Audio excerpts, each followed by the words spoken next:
Então, seguindo com nossa aula, vamos agora para as características, as particularidades anatômicas e fisiológicas propriamente ditas. Então, antes a gente viu as características do feto, basicamente da vida intrauterina e do período de transição. Agora vamos identificar o que é diferente após o nascimento, tá? Incluindo, inclusive, características anatômicas. Vamos observar aí, inclusive na imagem que vocês estão vendo no slide, primeiramente as características da cabeça e das vias aéreas superiores. O que a gente tem de diferente na cabeça e nas vias aéreas superiores do recém-nascido? Primeiramente, essa característica é bem importante, ele tem a cabeça e a região occipital grandes, maiores. Se a gente for fazer uma comparação, por exemplo, com um adulto, a proporção da cabeça para o restante do corpo é que é de 1 para 8. Ou seja, o tamanho da cabeça multiplicado por 8 seria equivalente ao tamanho do corpo total. Já no bebê, quando ele nasce, essa cabeça tem uma proporção maior. Seria equivalente a aproximadamente 1 para 4. Então, perceba que o tamanho da cabeça é grande em relação ao corpo. A cabeça é um órgão que vai crescer menos entre o nascimento e a vida adulta, diferentemente do restante do corpo, que tem um crescimento maior, tá? Então, proporcionalmente, a cabeça do recém-nascido, do bebê, da criança, ela é maior do que a do adulto, tá? Isso vai trazer uma série de implicações, como, por exemplo, a dificuldade dele controlar a cabeça. Como a cabeça é maior, ela, para ele, representa um peso também maior e vai ser difícil para ele controlar. Ele vai adquirindo, logicamente, à medida que vai amadurecendo, capacidade neuromotora de controlar, de segurar a cabeça, tá bom? Então, logo assim que nasce, logicamente, o peso dessa cabeça influencia, de maneira que, por exemplo, como ele não consegue controlar a cabeça, ela pode tender à flexão ou a extensão. E, independentemente dessas duas posições, flexão extrema ou extensão extrema, vão dificultar a respiração, o fluxo de ar através da traqueia. Tá? Então, é bem importante a gente saber dessa relação, essa diferença da cabeça com o pescoço, da cabeça com o resto do corpo, porque ela pode levar a uma obstrução dessas vias aéreas, tá bem? Outra coisa importante, logo abaixo aqui a gente tem que ele tem um baixo tônus e isso favorece a flexão do pescoço. Logicamente, o tônus dos músculos cervicais ainda não está maduro. Logo, isso também vai implicar numa dificuldade de controlar, ele não vai conseguir controlar o pescoço. E a cabeça já sendo maior é uma dificuldade que se soma. Então, nós temos uma dificuldade do controle da cabeça. Esse controle de cabeça espera-se que ele comece a adquirir por volta do 2º para o 3º mês de vida. O bebê já começa a manter a cabeça, já consegue fazer as rotações. Então, mas no começo, no início, assim que nasce, ele ainda não tem essa capacidade.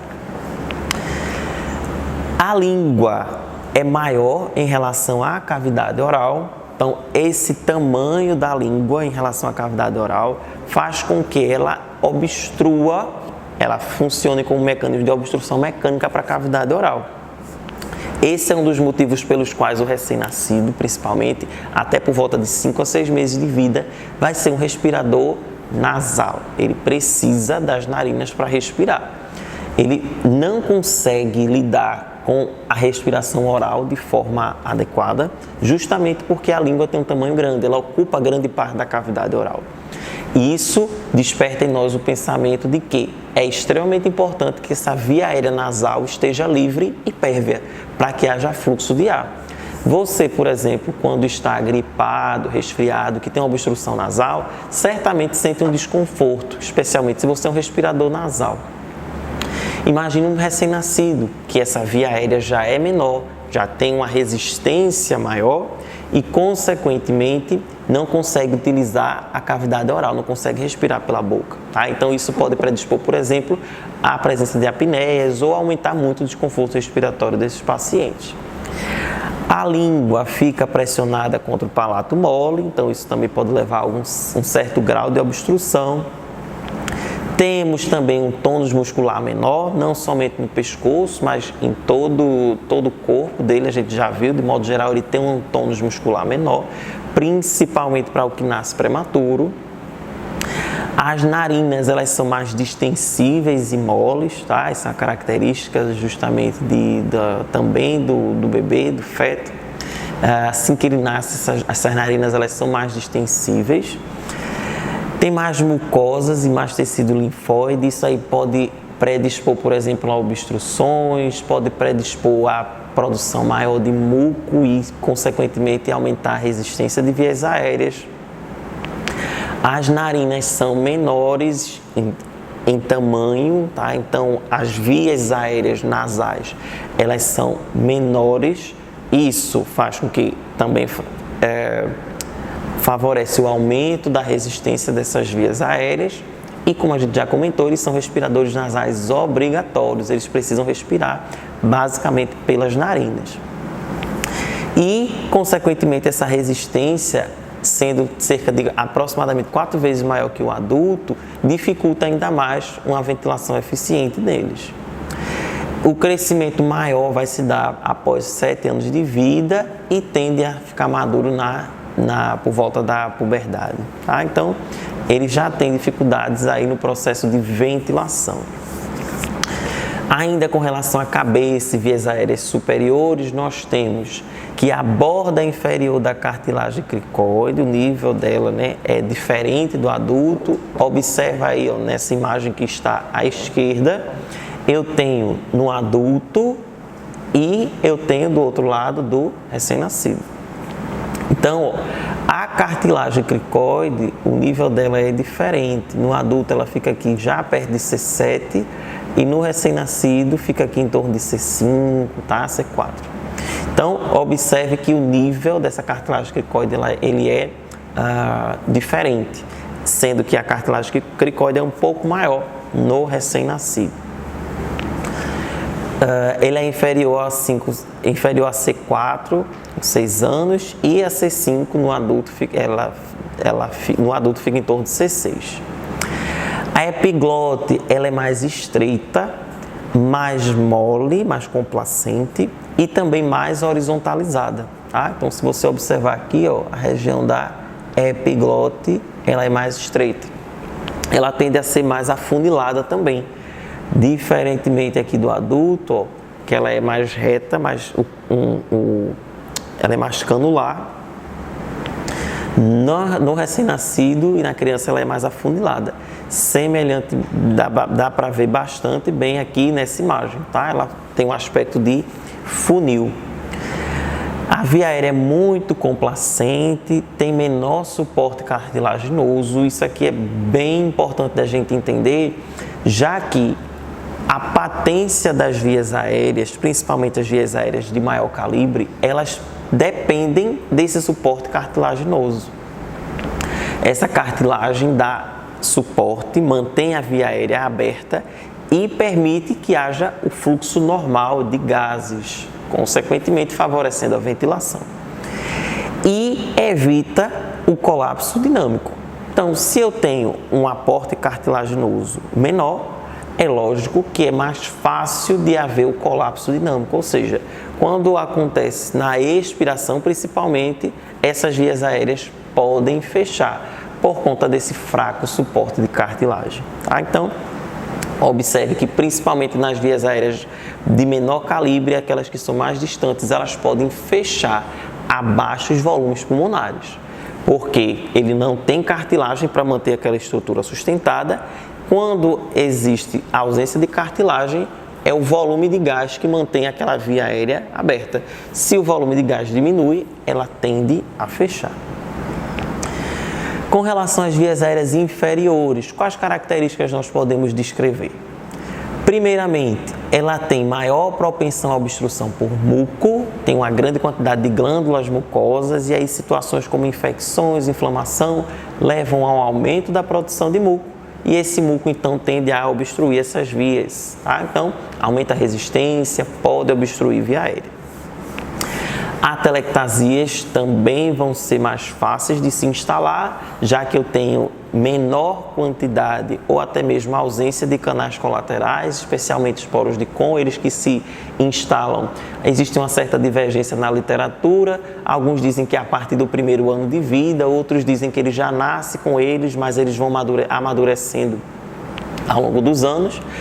Porém, o que é consenso é que de fato eles são menos eficientes. Então, eu tenho, consequentemente, uma maior chance de fazer atelectasias. E isso também reflete porque eu tenho uma menor área de trocas gasosas. A gente já viu nas aulas anteriores que, como o sistema respiratório, os alvéolos ainda estão em desenvolvimento, as áreas de troca são menores.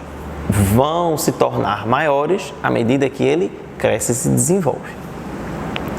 Como eu comentei, os poros de Kohn estão ausentes ou em menor número e tamanho, aí reflete aquilo que eu falei, né, dessa divergência da literatura, mas devem estar aí se formando por volta do primeiro até o segundo ano de vida. E os canais bronquilo-alveolares vão se formar aí por volta do sexto ano de vida. Já os canais bronquilo-bronquilo, a literatura traz como canais que se formam geralmente mais tardios e como consequência de obstruções e como mecanismo aí para compensar algumas patologias, tá bem? Esse slide que vocês podem acompanhar aí mostra a estrutura dos alvéolos, tá? Isso é uma microscopia. E nessa microscopia, acompanha aí na seta, aqui eu tenho o alvéolo, então essa estrutura do alvéolo, veja que a gente tende a representar os alvéolos como se fossem círculos, esferas, né? Mas na verdade os alvéolos não são literalmente esféricos, eles têm formato geométrico diferente do esférico. E aqui eu tenho um alvéolo mais aberto. Veja essas regiões de septo que separam e diferenciam os alvéolos entre si. Aqui, ó, nessa seta, se você observar com cuidado, você vai ver um espaço mais escuro, um espaço mais negro, e esse espaço seria justamente um poro de Kohn, comunicando um alvéolo com outro. Veja nessa imagem abaixo que eu tenho essa região de septo, e nessa região dos septos eu tenho, ó, a presença de circulação sanguínea, a presença de capilares sanguíneos. É o que vai possibilitar as trocas. E nessa última imagem, eu tenho os alvéolos com perda de volume. Veja que o alvéolo está bem mais estreito. Se eu comparar, por exemplo, com o alvéolo da primeira figura, da primeira imagem, eu observo que esse alvéolo ele tem um volume menor. Então, aqui eu tenho essas imagens que são bem interessantes e que ilustram a condição alveolar em diferentes situações.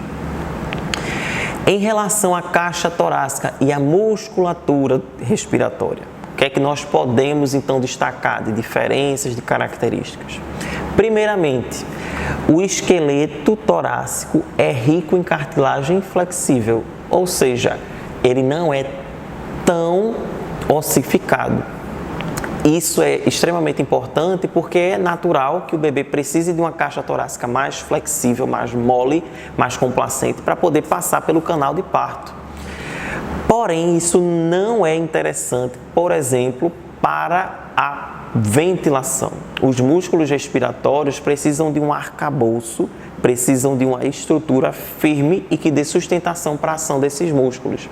Se a minha caixa torácica ela é muito complacente, ela é muito flexível e cartilaginosa, quando esse músculo precisar apoiar nela para contrair, ele acaba puxando a caixa torácica e isso acaba refletindo em tiragens e retrações que podem acontecer com mais frequência no bebê, principalmente no recém-nascido prematuro.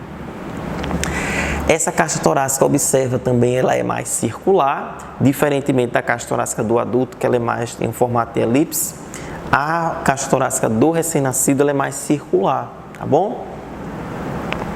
Isso vai refletir na própria ação, por exemplo, do diafragma e dos músculos respiratórios, na mecânica respiratória. O diafragma, ele é mais retificado e tem uma menor zona de aposição. O que é que eu quero dizer com isso? O diafragma, o mecanismo de contração do diafragma é de rebaixamento. Então, ele rebaixa, ele tem um formato de cúpula em repouso e quando ele contrai, rebaixa e, consequentemente, aumenta o volume pulmonar. Se o diafragma do recém-nascido ele já é mais retificado, ele tem menos possibilidade de excursão, tem menos possibilidade de movimentação. Sendo assim, diminui a eficiência, diminui a vantagem mecânica do diafragma.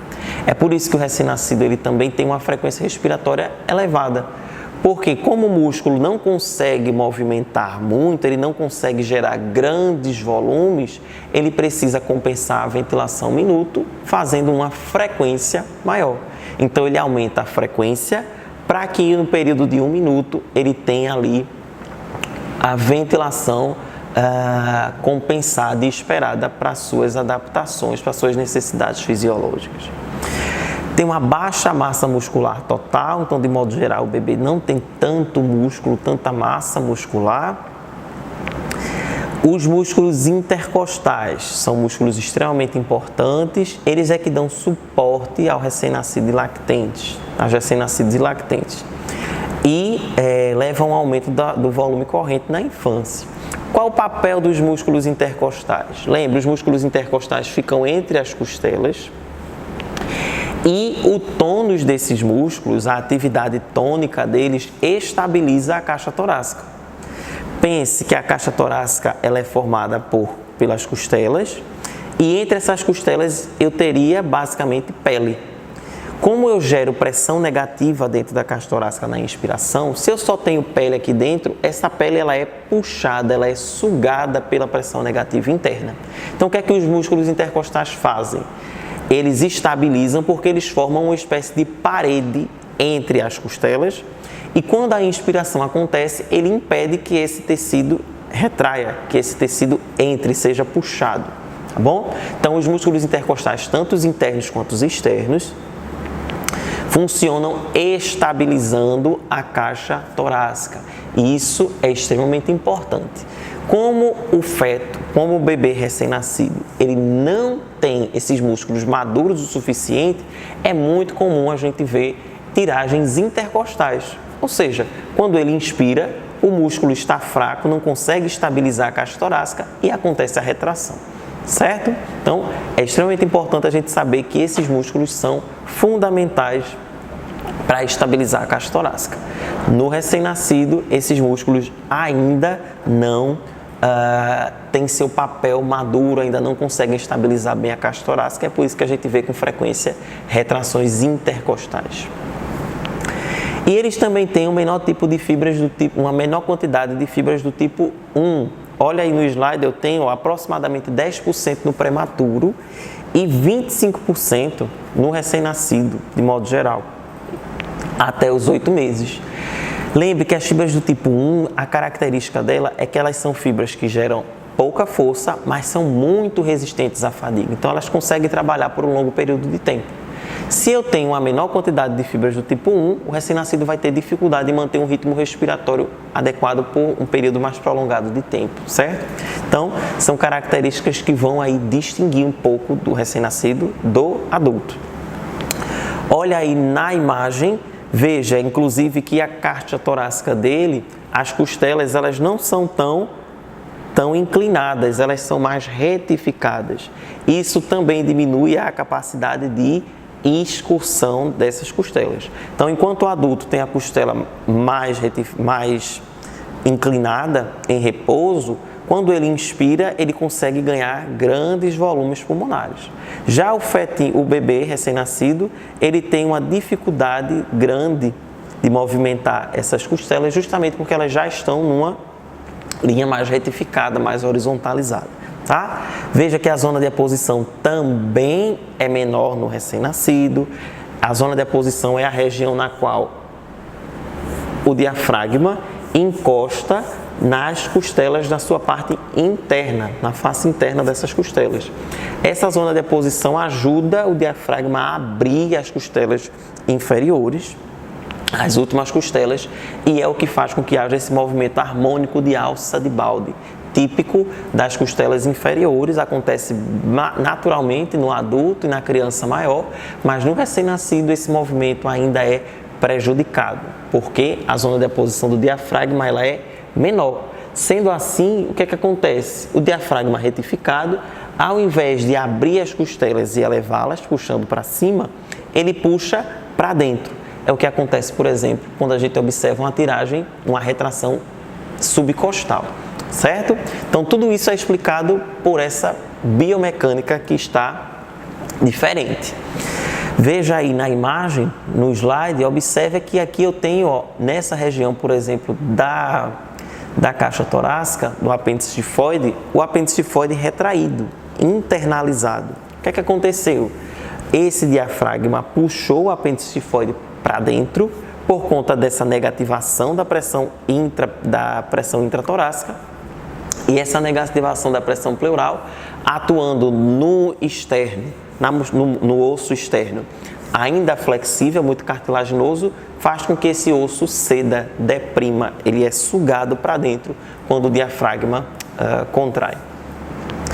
Podemos observar aqui essa retração intercostal, então aquilo que a gente já comentou, os músculos intercostais ainda não conseguem estabilizar a caixa torácica de maneira eficiente e isso é o que causa todas essas alterações aí na mecânica respiratória do recém-nascido. Nós temos também características ainda da caixa torácica, uma perda da estabilização da caixa torácica na inspiração. Isso leva a distorções na caixa torácica, ou seja, a caixa torácica começa a ficar distorcida enquanto o bebê inspira. Isso faz com que haja um trabalho, isso resulta em um trabalho improdutivo, porque o músculo contrai, mas ele não consegue gerar muito volume. Ele contrai, mas ele tem perda de volumes, inclusive quando acontecem retrações. Aumenta o gasto energético, porque parte da energia que eu iria obter volume, eu estou perdendo volume, então aumenta o gasto energético, ele tem que trabalhar mais e por consequência ele muitas vezes precisa fazer uso de músculos acessórios, musculatura, por exemplo, cervical ou próximo da coluna da região cervical.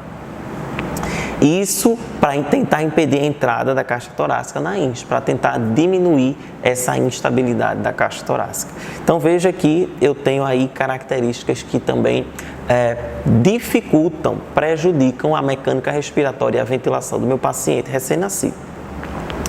Com relação às forças de oposição à ventilação pulmonar, o que é que nós temos?